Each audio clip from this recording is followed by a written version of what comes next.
Hola, ¿cómo están? Bueno, por acá les voy a dar un pequeño tip para prender la fogata. Cogemos una canastica de huevo, nosotros siempre se la vamos a suministrar, y un poco de aceite, y el aceite nos va a servir de mecha. Entonces empezamos a prender la canasta de huevo por un ladito que no tenga el aceite para que se empiece a consumir.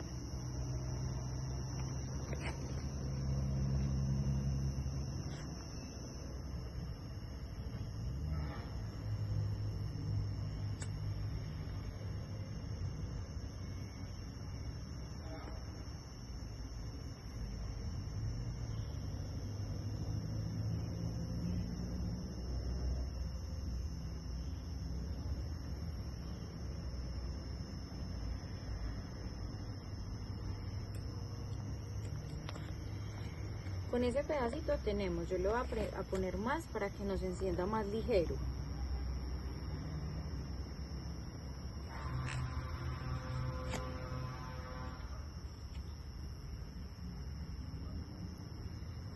Ustedes en el costal de leña o aquí al ladito de la fogata van a encontrar estas chamisitas.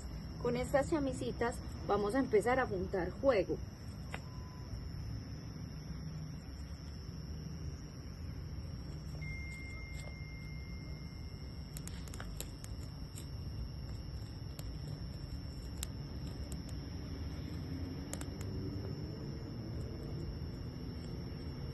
Con despacio para no ahogar la candela y que se junte fuego más ligero.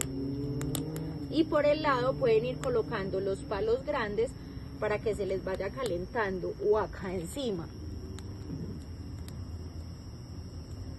Ahí ya tenemos principio de candela, esperamos que coja un poquito más, y ya si hay carboncito acá en la fogata le pueden ir poniendo por los laditos.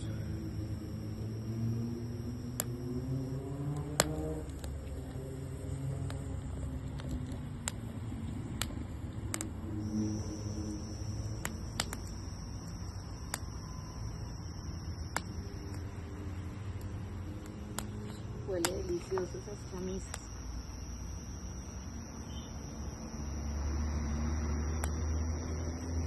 Y ahí ya tenemos fuego.